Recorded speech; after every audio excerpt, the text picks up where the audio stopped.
जय श्री राम। दोस्तों, सभी को प्यार भरा नमस्कार। सभी सुखी रहें और सभी धनवान बने रहें। भगवान श्री राम से हमेशा आपके लिए यही प्रार्थना करते हैं। दोस्तों, आज की हस्तरेखा ज्ञान विज्ञान में आपका स्वागत है। आज की महत्वपूर्ण जानकारी संतान रेखाओं के बारे में, संतान सुख है नहीं है और संतान होगी या नहीं होगी। बड़ा ही महत्वपूर्ण विषय है दोस्तों, और बड़ी ही महत्वपूर्ण वीडियो बन जाती है जब ऐसे विषय होते हैं। वैसे तो ये जटिल विद्या है बहुत। हस्तरेखा ज्ञान कोई साधारण ज्ञान नहीं है। बड़ा असमंजस और बड़ा ही विचित्र ये रहस्य है। असमंजस भरा भी है और विचित्र भी है। किसी जातक की आयु की गणना, किसी जातक का भविष्य बताना कोई साधारण काम नहीं है।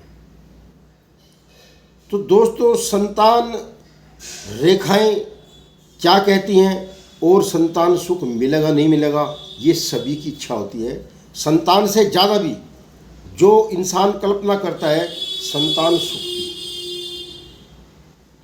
क्योंकि ऐसे अनेकों हाथ हैं जिनको संतान सुख नहीं है, ऐसे अनेकों प्राणी हैं जिनको संतान सुख नहीं है। तो दोस्तों, बड़ी विचित्र बात हो जाती है आज के युग में। पहली बात तो जिन रेखाओं को पकड़ना, इनको देखना भी साधारण नहीं रहेगा है। मैंने कई वीडियो पहले इसके ऊपर बनाई भी हैं, क्योंकि खुद कीरो, पश्चिम देशों के बड़े अच्छे हस्तरेखा शास्त्री कीरो, जिनकी मैं काफ़ी प्रेरणा लेकर वीडियो बनाता हूँ और मैंने उनको काफ़ी पढ़ा है, समझा है। कीरो आज के युग में संतान रेखाएं के ऊपर फोकस नहीं डालते और किसी को इस बात के लिए कहते भी नहीं, जो हस्तरेखा जानने वाले हैं, कि आप संतान रेखा के बारे में फलादेश करो, क्योंकि ये विषय बहुत जटिल हो गया है। संतान रेखाओं का देखना, पहली बात तो हाथों के अंदर संतान रेखाएं इतनी सूक्ष्म होती है कि इनको साधारण आंखों से नहीं देखा जा सकता।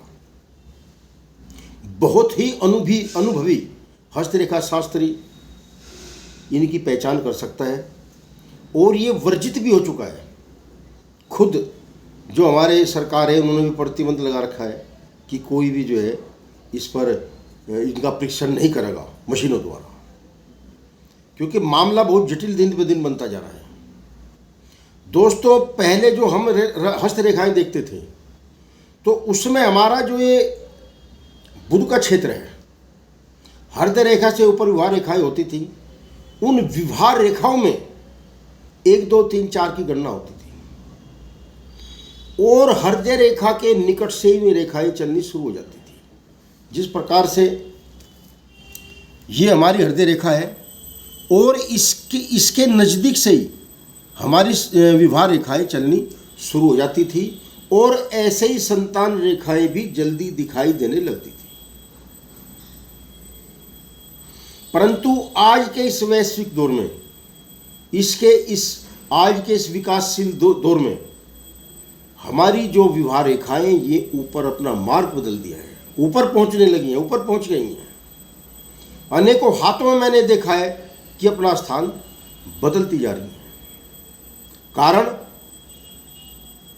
कि आज 30 साल 32 साल की आयु में अच्छा व्यापार, अच्छी नौकरी, अच्छे परिवार के बाद में भी लोग कहते हैं, बच्चे कहते हैं हम स्टेबल नहीं है, अपने पैरों पर खड़े नहीं हैं, अभी शादी नहीं करेंगे। पहले ऐसी प्रथा नहीं थी। पहले बच्चा हुआ, मूंछ आई, मूंछ की निशानी आई, भाई बच्चे के मूंछ आ गई, शादी करते।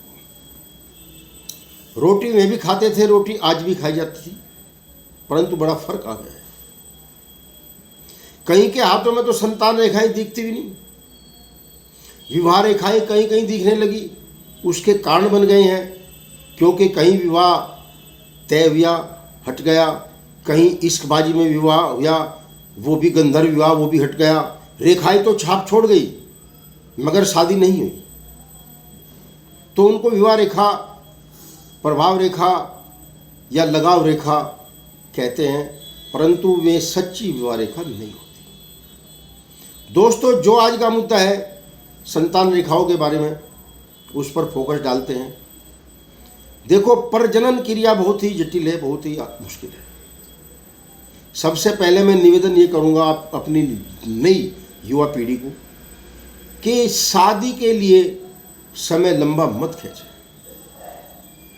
25 आयु के बाद सबसे पहले शादी की सोचें, क्योंकि अच्छे घरों में बच्चों की गणनाएं घटती जा रही है। कारण यही है कि समय पर शादी का ना होना, समय पर विवाह शादी का ना होना। जिन बच्चों की, बहन बेटियों की, हमारे युवा लड़कों की शादी हुई है, वो बच्चा कंसीव करने में विलंब ना करें, ये मेरी निवेदन है।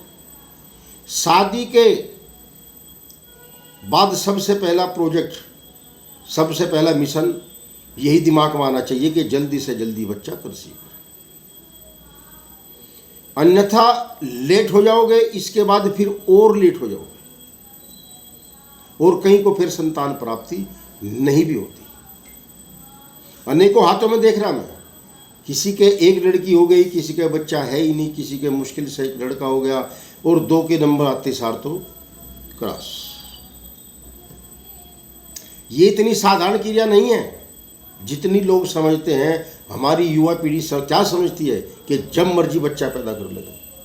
ये भूल है, ये बहुत बड़ी भूल है। मैं दृष्टांत इसलिए दे रहा हूं कि थोड़ी बहुत जो मैं शिक्षा जानता हूं आपको भी दे दूं। महापुरुष व्यास पीठ पर बैठकर दृष्टांत ही देते हैं, वो तो हस्तरेखा भी नहीं देखते। हस्तरेखा तो मैं आपको 1 मिनट में बता दूंगा, कुछ समझ में नहीं आएगी, बहुत जटिल ज्ञान नहीं।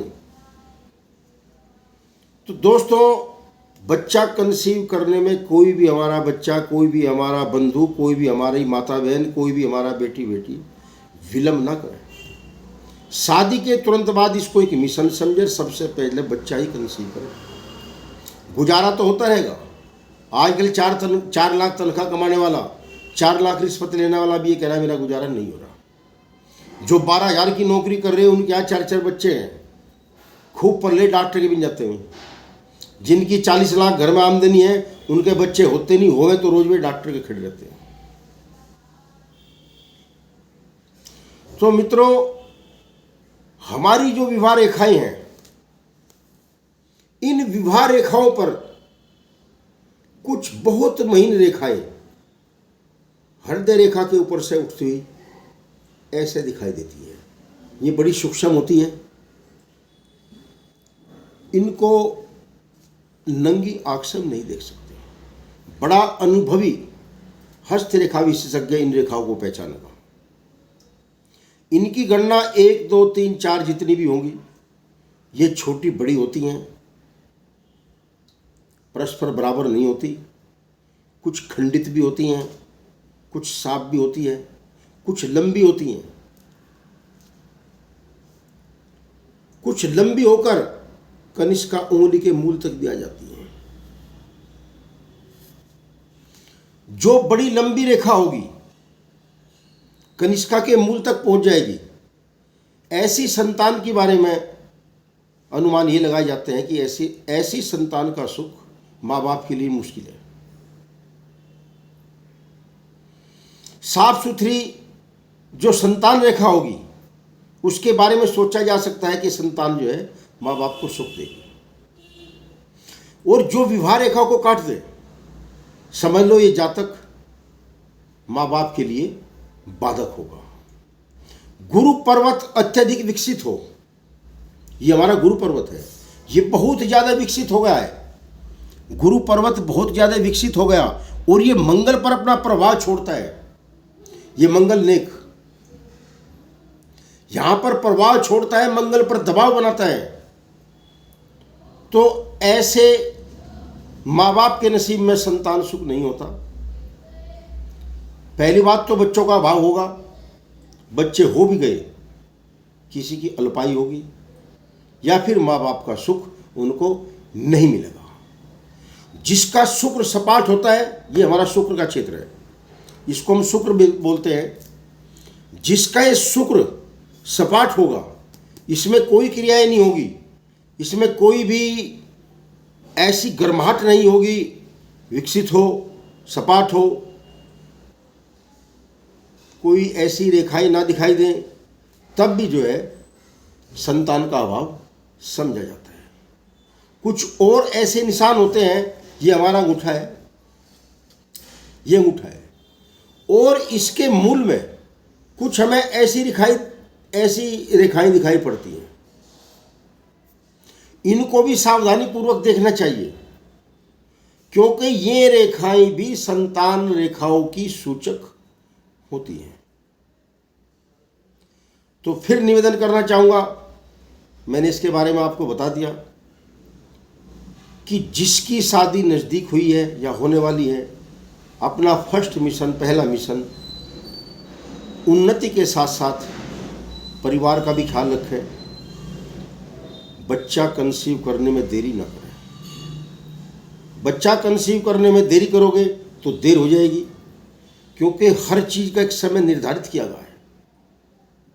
किस आयु में आपको बच्चे होंगे, किस आयु में आपका परिवार बढ़ेगा, विकास होगा, ये सब निर्धारित होता है। वो समय निकलने के बाद तुम्हारे हाथ में कुछ नहीं होगा, क्योंकि परमात्मा विधाता भी कुछ है। विधाता के पास में बहुत बड़ी पावर है, सर्वशक्तिमान है। वो जैसा चाहे, जैसे उसने समय बना रखा, उसी समय पर वही होता है। तो दोस्तों, मेरी आज की निवेदन यही है, जिन बच्चों की शादी होने वाली है, जिन बच्चों की शादी हो चुकी है या नज़दीक में हुई है, वे सबसे पहला मिशन बच्चों की तरफ ध्यान दें। सबसे पहले बच्चा ही कंसीव करें, क्योंकि हमारा भविष्य, हमको क्यों जरूरत पड़ती है बच्चों की। ये खून के रिश्ते काम आते हैं दोस्तों। इस संसार में या तो दौलत काम आती है या फिर खून के रिश्ते काम आते हैं। एक खून का रिश्ता ऐसा ही है जो अपने बुजुर्गों की, अपने बूढ़ों की, अपने माता पिता की किसी न किसी रूप में सेवा करता है। अन्यथा इस संसार में किसी से भी भरोसा नहीं है। जय श्री राम। आज की वीडियो इतनी ही है। वीडियो को देख लिया करो। सुरेश वर्मा 6336 मेरा चैनल है।